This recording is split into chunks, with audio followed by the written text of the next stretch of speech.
Visuals on your screen capture the two stark realities of Europe's 2026 heatwave. On the right, Paris mortuaries are operating at full capacity following a tragic rise in heat-related deaths. On the left, shoppers in Germany are rushing into stores to buy fans and air conditioners as another blistering heatwave grips the continent. Across Europe, temperatures have crossed 40 degrees Celsius. Emergency services are on high alert, and voices from the ground reveal just how severe the crisis has become. France is witnessing the deadliest impact. Funeral homes around Paris say they have completely run out of refrigerated storage as deaths surged during the record-breaking temperatures. Mortuary owners say grieving families and funeral directors keep calling, but there is simply nowhere left to keep the bodies. Authorities are now being asked to approve refrigerated containers outside mortuaries to cope with the growing demand, while public health officials say the majority of victims are elderly people who died at home. Since last week, we have been receiving more and more requests, and since this weekend, our funeral home is full. We don't have a single space left, and it's due to the heat wave. We have proposed to the authorities to set up what we call refrigerated containers in front of our funeral home. We are waiting for their approval. My telephone, I have colleagues who call me day and night. I get more than 100 calls per day from colleagues who want to bring in bodies and families as well. I am forced to refuse, to say no, because we can't push the walls. We have no space. The heat wave has now spread across Central and Eastern Europe. Croatia recorded temperatures above 40 degrees Celsius, emptying streets during the hottest part of the day as doctors warned vulnerable people to stay indoors. In the Czech Republic, temperatures climbed to more than 41 degrees Celsius, breaking the country's all-time record for the second consecutive day. Scientists say climate change made this extraordinary heat wave around 200 times more likely.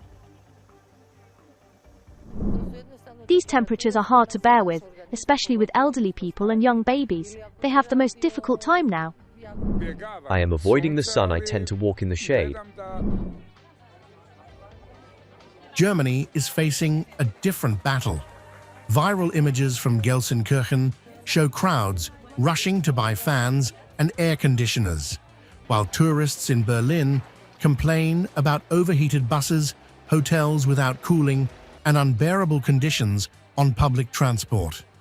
Even locals say Germany is simply not prepared for this kind of extreme weather. It's too hot here, so especially you have outdoor activities, I just feel like I was burned, and everything is burned. So in my home country in China, we have air condition everywhere, especially in some public hotel, public locations. So that is much more better in European. The Deutsche Bahn is terrible, and some buses it doesn't work. The air condition, that's very hot at this thing. Yeah, we was yesterday in a bus that the air conditioning doesn't work, and I think that was 50 degrees or more. That's for these prices, for the tickets, it's not possible to pay a lot of money for buses like this. Honestly, I don't think Germany is prepared for this. It's simply too hot for this place. Maybe restaurants or places like that could make water a bit cheaper so people can get water more easily. Water is the most important thing humans need. As Europeans struggle to stay cool, the debate has now reached Brussels. Asked whether the European Commission supports wider use of air conditioning to deal with the deadly heat, officials refused to take a clear position. Instead, they pointed to climate resilience, energy efficiency, and building renovations, while saying decisions on cooling largely remain with member states. With another heatwave forecast later this week, The question facing Europe is becoming increasingly urgent. We have seen that last week's heat wave, which was pretty much unprecedented in Europe, has led to fatalities, to tragedies, to the loss and probably premature loss of lives, which just reminds us of the importance of our climate policy, of the importance of the energy transition and all the policies that we have been putting forward, notably in terms of, for instance, the transition away from fossil fuels. It was just a very stark reminder of the many policies that we have been putting into place. Now, on your very specific question regarding air conditioning, we do know that in many instances it is required to really achieve some needed quality of the environment to be able to work, to be able to rest, and we've seen how much also those systems were impacted. And that's why we've been also preparing along with our member states, and that's where also Anna Kaiser can remind us of the measures not only that we have put in place, but that we are also further preparing precisely in terms of climate resilience.